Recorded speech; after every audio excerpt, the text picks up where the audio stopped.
Well, in a seemingly exciting summer, really, across the British Isles, it looks as if Edinburgh has seen some rather interesting extremes over the past few months.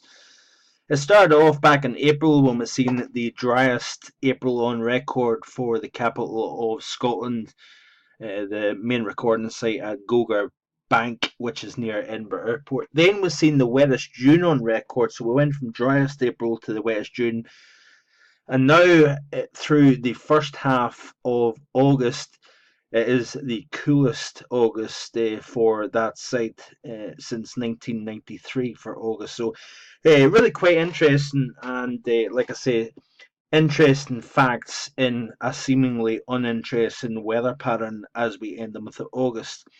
So let's look at the GFS, and you can see here that we've got shower activity across the northern part of the UK, plenty of sunshine in parts of the British Isles, allowing the temperature to spike to the warmest levels of the month so far, probably 26, possibly 27, somewhere locally in the southeast of England in the London suburbs. But I'm afraid to say the persistent uh, wave of Atlantic low pressure will continue, I'm afraid, and looks as if we're going to end the month of August on a rather unsettled note.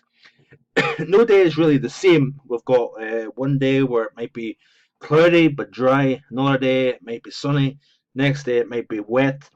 We do have a variety of weather depending on exactly whether you're under the low pressure system or under that ridge and lull between lows. But it certainly looks as if it's going to be a fairly unsettled, a firmly Atlantic driven into the month of August and meteorological summer 2017. If I'm being totally honest, it certainly hasn't been the greatest summer forecast, that's for sure. It has been a lot cooler, it's been a lot wetter than forecast. So I would say that it has been somewhat of a bust on my part, disappointing.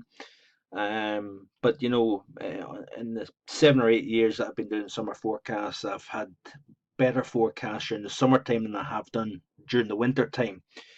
This, unfortunately, has been one of the more disappointing summer forecasts.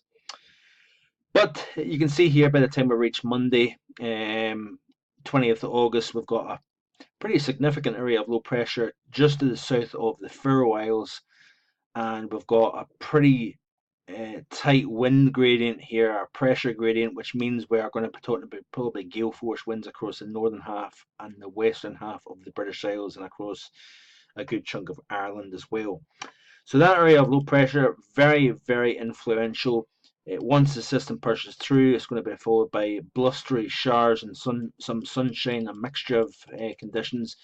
Another area of low pressure across the southern half of the British Isles as we end the month of August and summer, followed by more areas of low pressure overall. It looks as if by the time we reach the early part of September, we may try and get some higher pressure into the UK. So I'm afraid that's it for today.